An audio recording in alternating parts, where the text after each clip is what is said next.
నేను దళిత జనసమితి రాష్ట్ర వ్యవస్థాపక అధ్యక్షులను. మరి ఈరోజు నేను ఉప్పల్లో కూడా కాంటెస్ట్ ఎమ్మెల్యేగా పోటీ చేయడం జరిగింది. మరి ఆ సందర్భంగా మేము ఇవాళ ప్రైవేటు మా పేదలకు మా దళితులకు ప్రైవేట్ హాస్పిటల్ కూడా ప్రైవేట్ స్కూళ్ళలో కూడా అనేక రంగాల్లో కూడా మరి విచ్చలాది వీటిగా ఫీజులు దోసుకుంటారు. మరి మొన్న కూడా బోడుపల్లో ఒక దళిత అమ్మాయి మాదిగా మధుమాల అనేటువంటి అమ్మాయికి ఒక సిరప్ ఒక నరం నొప్పి వల్ల ఒక 2 రోజులు హాస్పిటల్లో కార్పొరేట్ హాస్పిటల్లో శ్రీకర్ హాస్పిటల్లో జాయిన్ చేస్తే 2 రోజులకు 1,15,000 బిల్లు. అందులో సీఎం రిలీఫ్ ఫండ్ లేదు. అయితే సీఎం రిలీఫ్ ఫండ్ అంటే వాళ్ళు అప్లై చేసుకోమని చెప్పారు. ఇక వాళ్ళు తెలియని వ్యక్తులు కాబట్టి అప్లై చేసుకోకపోవచ్చు. కాబట్టి మరి మేము కూడా అక్కడ ధర్నాలు చేసి వాళ్ళకు ఒక 80,000 రూపాయలు మాఫ్ చేయించడం జరిగింది. అంటే విచ్చలవిడిగా ఫీజులు దండుకుంటారు.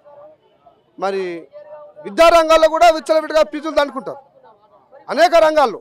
కాబట్టి ఈ విషయం మీద మేము ఈ ప్రజాభవన్కు రావడం జరిగింది. ఈ లెటర్లు మరి డిప్యూటీ సీఎం కానీ మరి సీఎం చెప్పిండు మేము ప్రజాభవన్కి వస్తాము, మేము ప్రజా సమస్యలు తీర్చామని చెప్పి వాళ్ళు చెప్తేనే కదా మేము ఇక్కడ రావడం జరిగింది. మాకు ఉద్దేశపూర్వకంగా అయితే ప్రభుత్వాన్ని మేము అనడం లేదు కదా. మరి తీసుకొచ్చి మేము ప్రభుత్వానికి ఇక్కడ డిప్యూటీ సీఎం దగ్గర పోతే ఇక్కడ గేట్ కాడ రాగానే వాళ్ళు ఏమంటారు, పోలీసులు లోపలికి రానిస్తున్నారు. కరెక్ట్ అట్లా మాట్లాడడం పోలీస్ అధికారి ఆయన ఏ సైడ్ ఎవరు అట్లా అనొచ్చా? అది పద్ధత? అట్లా అనొద్దు. నెక్స్ట్ మేము లోపలికి పోతే ప్రజాభవన్లో పోతే అక్కడ డిప్యూటీ సీఎం గారి పిఎల్ నెంబర్ అడిగినా ఎవరు చెప్తలేరు.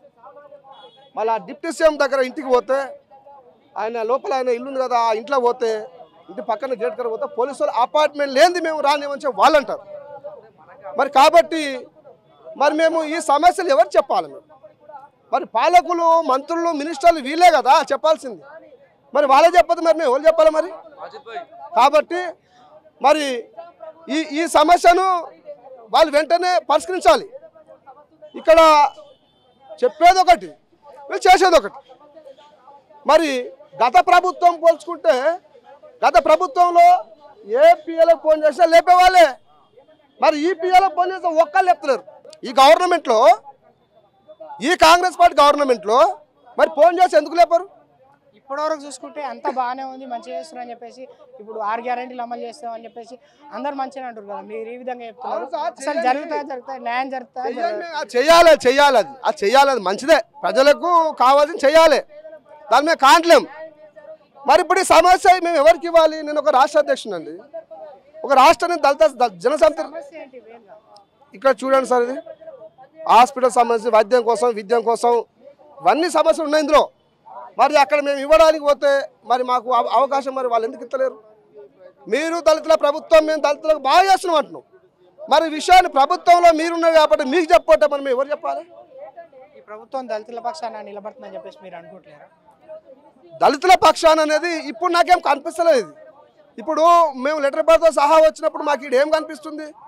వాళ్ళతో ఒక వేధింపులు, పిఎలు సక్క మాకు లోపలికి అపార్ట్మెంట్ ఇవ్వకపోవడము, మేము పిచ్చి కుక్కలాగా ప్రగతి భవన్లో తిరగడము. మరి చూస్తే మనం ఏమనుకుందామండి? వాళ్ళు ఏం చేస్తున్నారు మనకాళ్ళు? వాళ్ళు అన్నీ కూడా పేపర్లో ప్రకటనలే, అది అమలైనాక చూద్దాం. ఇప్పుడు మేనిఫెస్టోలో పెట్టిండు కదా, అమలు అయినాక చూద్దాం ఎంత అమలు చేస్తున్నారు ఏం కథ అని చెప్పి. ఇప్పుడైతే మనకు వాళ్ళు అవకాశం ఇస్తలేరు. పిఎల్ మాత్రం దగ్గరికి వాళ్ళు ఫోన్ చేసిన లిఫ్ట్ ఇస్తలేరు. మా దగ్గరికి పోదామన్న వాళ్ళు మా బాధలు ఆవేదన చెప్పుకుందామన్నా కానీ వాళ్ళు ఆ మినిస్టర్లు కూడా మాకు అవకాశం ఇస్తలేరు. మొన్న కూడా జూబ్లీహిల్స్లో రేవంత్ రెడ్డి ఇంటికి పోయినా మేము ఇదే గ్రూప్గా పోతే సంఘం నుంచి పోతే ఆయన కూడా మరి గెలిచిన కొత్తలో పోయినాం. మరి అక్కడ కూడా పిఎలు మరి వాళ్ళు కూడా అవకాశం మాకు ఇస్తలేరు. కాబట్టి అక్కడ కూడా గట్ట రోడ్డు కానీ వేడి వచ్చినాం. అపార్ట్మెంట్ ఏ నాయకుడు కూడా ఏ లీడర్లు కూడా అవకాశం మాకు అక్కడికి చేరుకోవడానికి అవకాశం ఇస్తలేరు. వాళ్ళు ఓట్ల కోసం వచ్చినప్పుడు అయ్యాని బాంచని అంటారు, చెల్లె బాంచని అంటారు, అక్క బాంచని అంటారు. ఓట్లు దొప్పుకుంటారు, ఓటు దొప్పుకొని రాజులు అవుతుర్రు. డాక్టర్ బాబాసాహెబ్ అంబేద్కర్ ఇచ్చినటువంటి రాజ్యాంగంలో ఓటే మనకు బలమైన ఆయుధం కదా. మరి ఆ ఓట్లు నువ్వు తీసుకున్నప్పుడు మరి మన వాళ్ళకి అవకాశం మీరు కల్పించాలా వద్దా? ఓటు తీసుకుంటే రాజు అవుతుంది, 5 ఏళ్ళ దాకా మళ్ళీ నీ దగ్గరికి మనం రాణించలేకపోతుంది. మరి ఇదేం పద్ధతి? కాబట్టి నేను ఈ మీడియా సందర్భంగా కోరుకునేది ఏంటంటే మీ ద్వారా సమాచారము పాలకుల దగ్గరికి పోవాలి, ప్రజల దగ్గరికి పోవాలి. ఇప్పుడు ప్రజాభవన్లోకి మేము వచ్చినప్పుడు మరి వాళ్ళు మాకు అవకాశం ఇవ్వకపోవడమే చూస్తే కనిపిస్తుంది ఇక్కడ. ఈ ప్రజాపాలనలో ప్రజలకు న్యాయం జరుగుతుందని చెప్పేసి మీరు అనుకుంటున్నారు? ఇక చూద్దాం అది ఎంతమంది న్యాయం జరుగుతుంది, ఎంతమంది లబ్ధి పొందుతారు, ఎంతమందికి సమస్యలు నెరవేరుతాయి, ఈ ప్రభుత్వం ఎంతమంది చేస్తామో చూద్దాం. ఇప్పుడైతే మాకు కనిపిస్తలేదు. ఇప్పుడు నేను ఒక రాష్ట్ర చైర్మన్, నాకైతే కనిపిస్తలేదు. అధికారుల స్పందన ఎలా ఉంది ఇక్కడ? ప్రభుత్వం గంట తప్పగానే ఆ ప్రభుత్వం చేస్తుందా చేయదా తర్వాత అంశం. మనం చూస్తాం కదా, జనాలు చూస్తారు కదా. అధికారుల స్పందన వాళ్ళ డ్యూటీ వాళ్ళు చేస్తారు సార్, వాళ్ళు బాగానే ఉంది, లోపల కూర్చున్నారు, వాళ్ళు పారాలు వాళ్ళు తీసుకుంటారు కరెక్టే. కానీ మరి నాయకులను మాత్రం మంత్రుల దగ్గర అంతలేరు. మా ఆవేదన మా సమస్యలు చెప్పుకోవడానికి ఆయన దగ్గర అంతలేరు, మినిస్టర్ దగ్గర అంతలేరు. దళితుల ఆవేదనకి ఇట్లుంది.